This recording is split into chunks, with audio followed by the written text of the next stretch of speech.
Olá, bom dia, meu nome é Edmar Santos, eu sou médico cardiologista e me perguntaram, e eu achei uma pergunta bastante interessante, sobre coenzima Q10. A princípio, eu tinha honestamente um grande preconceito contra a coenzima Q10, que você chega nos Estados Unidos, eu morei lá, né, um tempo em Los Angeles, você vai na Walgreens, na CVS, qualquer drogaria, essas drugstores que vende tudo, e qualquer loja dessas tem 1 milhão de coenzima Q10 para todo lado, vendendo sem receita, né? E aí a coenzima Q10 serve para tudo, anti-aging, anti-envelhecimento, no creme para pele, coenzima Q10. Então quando começa aí, a gente começa a ficar meio uma certa zona de desconforto do que seria uma verdade absoluta, do que seria apenas um modismo a mais, né? Contudo, estudos têm se debruçado sobre esse tema e me perguntaram, poxa, você leu a meta-análise sobre coenzima Q10? Então, basicamente, existem 3 revisões da Cochrane Collaboration na Inglaterra sobre a coenzima Q10. Uma delas diz respeito à prevenção primária, né? Ou seja, pacientes que estão assintomáticos, no regime de prevenção primária, para colesterol, etc. Aí nesse cenário o número de estudos é muito pequeno, não dá para chegar a conclusão nenhuma, não dá para falar nada. Nem que serve, nem que não serve. Apenas ela é totalmente inconclusiva, é uma coisa que não podemos falar nada. Com relação à hipertensão, também não conclusivo, né? Não tem número de estudos suficiente, estudos de má qualidade, não dá para falar nada sobre esse assunto. Aí, o que eu acho que pode ter algum interesse, e aí sim é relevante, é na insuficiência cardíaca, né? Vamos começar explicando. Insuficiência cardíaca é a incapacidade do coração em manter as necessidades metabólicas tissulares, teciduais, ou fazer isso às custas de altas pressões de enchimento.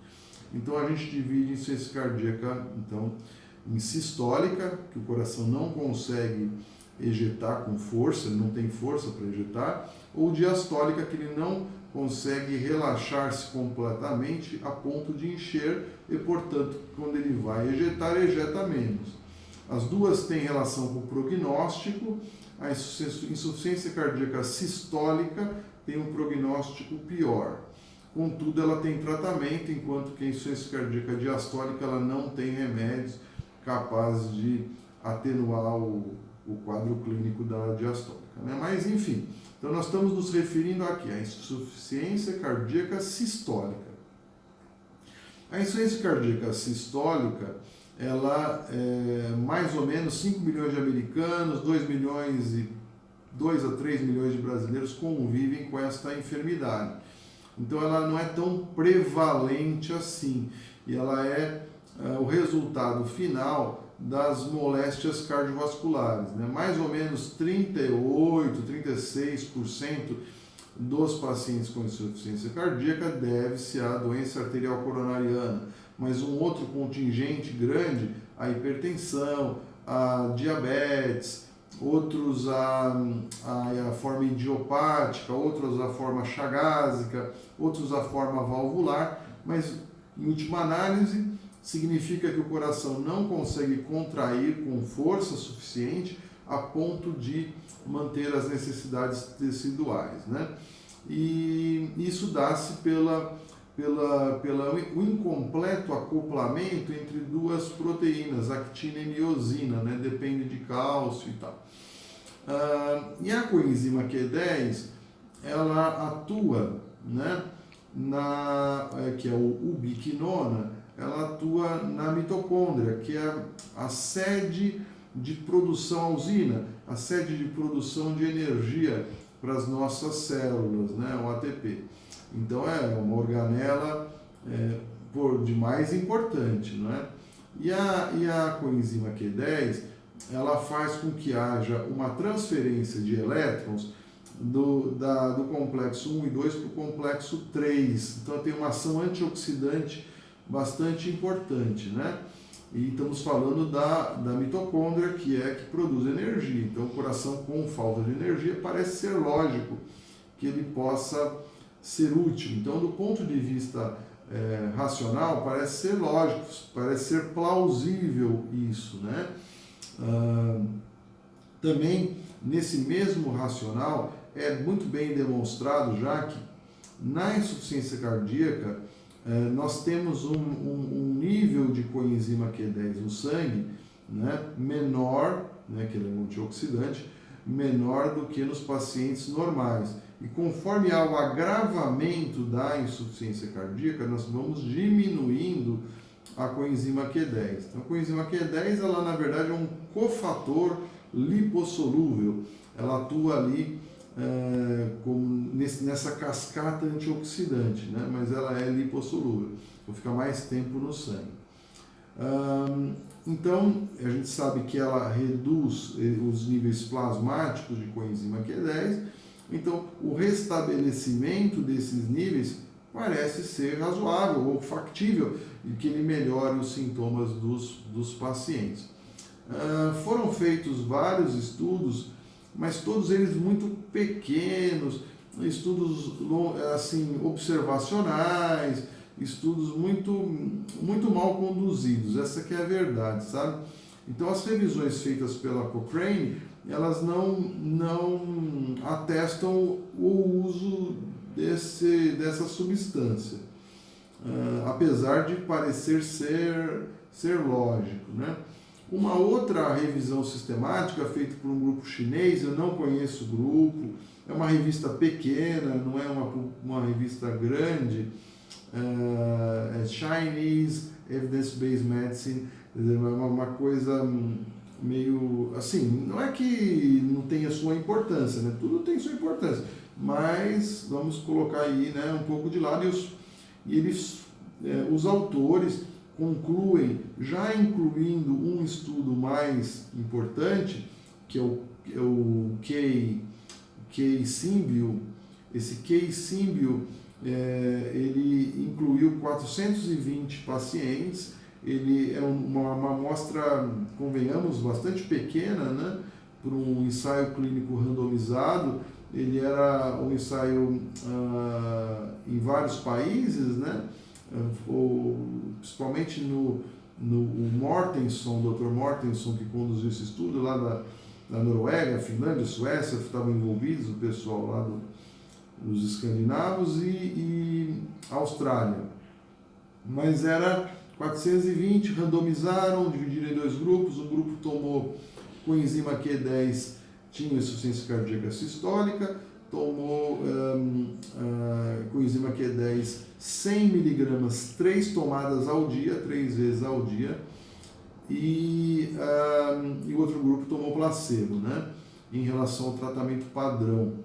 E o resultado foi positivo, sim, neste pequeno ensaio, ele foi positivo. Ele não é novo, ele foi publicado em 2014 no JACC, Journal of American College of Cardiology, e esse ensaio do Mortensen, ele mostrou que havia mais ou menos um número de MACE, né, que a gente chama MACE, que é AVC, infarto não fatal e morte cardiovascular, da ordem de 15% no grupo tratado com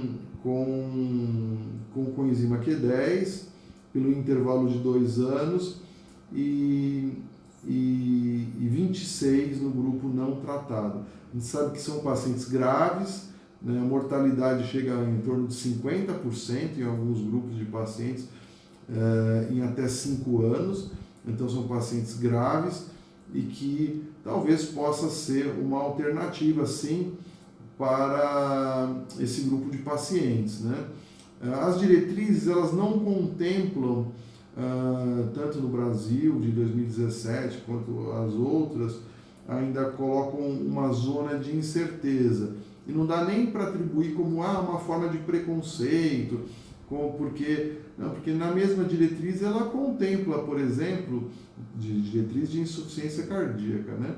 contempla o uso do ômega 3. Interessante, né? O ômega 3, o grau de indicação 2A, um grau bom para pacientes com insuficiência cardíaca sistólica.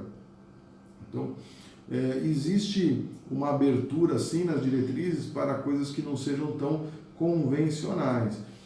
Sabe-se que, contudo, que mesmo tendo um resultado positivo, a magnitude, quando utilizado junto com inibidores de enzima de conversão, ela cai muito, sabe?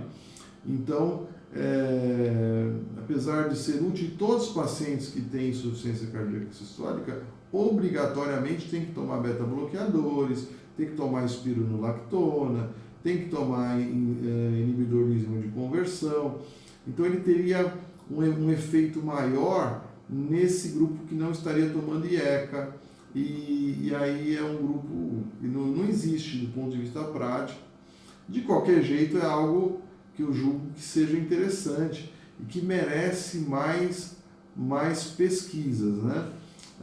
E também porque esses pacientes com insuficiência cardíaca, eles estão usando beta-bloqueadores, um grupo contingente, como eu falei, grande, são de miocardiopatia isquêmica, e eles estão usando também estatinas, e são drogas que reduzem a coenzima Q10, né? Então, essa suplementação parece ser bastante plausível. Falta, sim, claro, uma demonstração de uma forma mais contundente, com grandes ensaios, né? Com ensaios maiores, amostras maiores, mais robustas, em universidades maiores, tudo isso seria importante. E é uma indústria que movimenta muito dinheiro, né? A indústria de vitaminas apenas nos Estados Unidos movimenta 4 bilhões de dólares por ano. Quer dizer, poderiam fazer estudos, mas tem sempre aquele problema, ninguém quer gastar dinheiro, né? Com nada. Você vai tentar fazer um ensaio clínico no Brasil, é um parto, né? Um parto. Só para a Anvisa liberar um ensaio clínico aqui no Brasil demora 6 meses. E as indústrias também não querem gastar, as nacionais, né? No Canadá isso demora 1 semana. Então, voltando ao assunto sobre coenzima Q10. Na insuficiência cardíaca é plausível, não está em diretriz, pode ser usada, porque também o fato de não estar em diretriz não quer dizer que é contraindicado, ela é segura, a coenzima Q10, não houve complicação em nenhum estudo, só que eu usaria na dose de 300 mg por dia, que foi esse único estudo que mostrou um benefício mais importante, inclusive com redução de MACE. Já existiam estudos com desfecho intermediário, fração de ejeção, volume sistólico final, débito cardíaco, mas hoje a gente se prende muito no desfecho duro, né? E já aparece pelo menos um estudo mostrando nesse sentido. Espero ter respondido a questão. Tenha um ótimo dia. Tchau.